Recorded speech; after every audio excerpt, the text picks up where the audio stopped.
క్రీస్తునందున్న ప్రియులకు ప్రేమతో వందనాలు తెలియజేస్తున్నాను. మే నెల 11వ తేదీ 2025. ఈరోజు దేవుడు మనకు చేస్తున్న వాగ్దానం ఏమిటనగా, కీర్తన గ్రంథము 75వ కీర్తన 10వ చరణం. భక్తిహీనుల కొమ్ములన్నిటినీ నేను విరగగొట్టెదను, నీతిమంతుల కొమ్ములు హెచ్చింపబడును. ఆమేన్.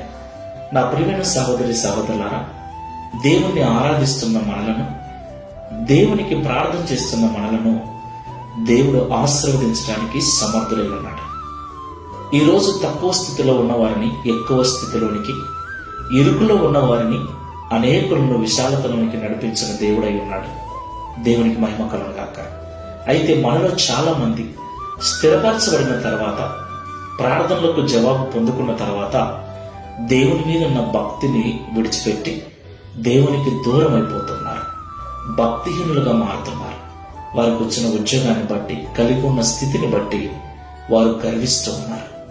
నా ప్రియులారా, ప్రభు అంటున్నాడు, ఎవరైతే వారి స్థితిని బట్టి గర్విస్తూ, అతిశయిస్తూ భక్తిహీనులుగా మారి ఉన్నారో, వారి గర్వానికి, అతిశయానికి కారణమైన కొమ్ములన్నిటినీ విరగొట్టేస్తాను అంటున్నాడు.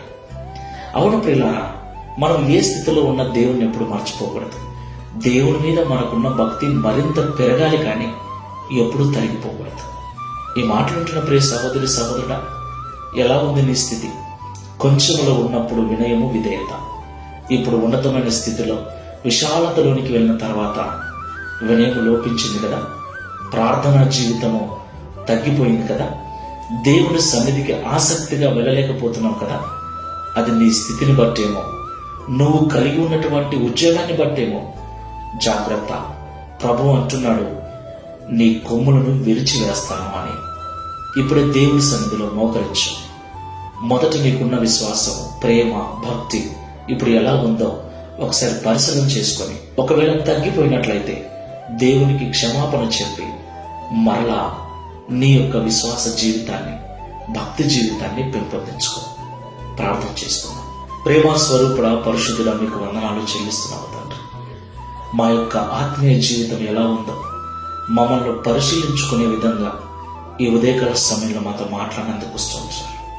జీవన సంబంధమైన వ్యాపారాల్లో, ఉద్యోగాలలో చిక్కుబడిపోయి మా యొక్క ఆత్మీయ జీవితంలో దిగజారిపోయి ఉన్నాం, భక్తిహీనులుగా మారిపోయి ఉన్నామని మాకు తెలియపరచినందుకు స్తోత్రాలు.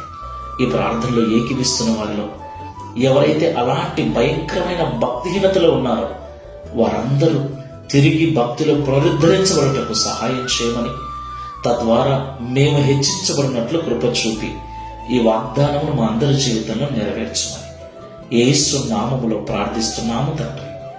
ఆమేన్. Praise the Lord. God bless you.